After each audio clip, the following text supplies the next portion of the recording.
When I was a kid, they asked me what I wanted to be when I grow up. And I said happy, and the teacher said, "You misunderstood the assignment." I grew up in Durham, New Hampshire. I was on a pretty straight and narrow path. I went off to college and I studied computer science.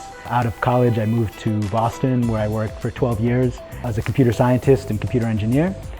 During that time, I earned my MBA in the evenings, and then I switched into management consulting and business strategy. I spent most of my weeks traveling in client meetings, working on PowerPoint presentations and Excel spreadsheets, so I needed something to sort of engage the creative side of my mind.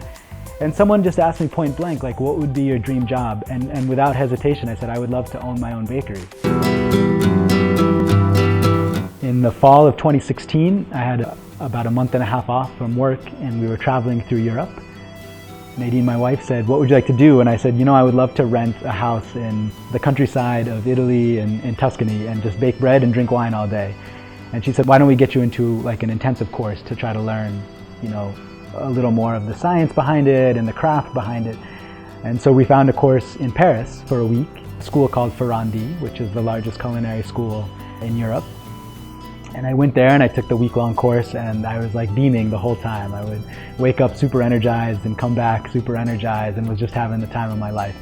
And at the end of the class, the instructor told me about a program that they would be kicking off in early 2017 that would be 10 weeks, followed by a 2-month internship at a boulangerie in Paris. And they asked me if I was interested. And my response was yes, but in my next life. I'm kind of very risk averse and pragmatic, and I said I could never do that. Anyway, my wife is not so risk averse or pragmatic, and after a few more weeks traveling around Europe, she convinced me that it was the right play to make. So we came back from the trip. I applied to the program, was admitted, and resigned from the job where I gave up the hotel status and the airline status, and we moved to Paris in January of 2017, and we were there for about 6 months.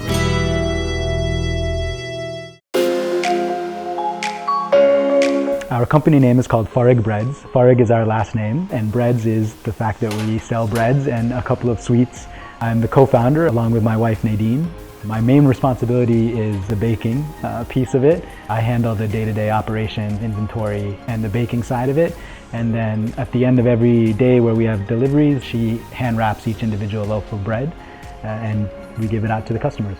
I'm pretty visual, and so I do the photos, and I created the website, and I care a lot about the packaging of the product. I think in a way we complement each other, and we really enjoy that process of working with each other. I'm far happier and far more fulfilled now than I ever was in any of the corporate positions that I am. I think the nature of my personality, though, is when I'm engaged and active, that's when I sort of feel like I'm at my best, particularly when I'm engaged with something, from my heart, not just my mind. Life is fluid, and that gives us permission to try different things at different times. Not everything will succeed, not everything will be the thing that you're going to do forever and ever, and that's okay. I think that's a big, big part of it. And, constantly pushing back against the idea that you have to be one thing, or that life has to be neat and packaged and tied up in a box. I think if, our story inspires anybody to do anything, I hope that it would just be to trust a bit in whatever it is that you want to do and figure out a way to do it.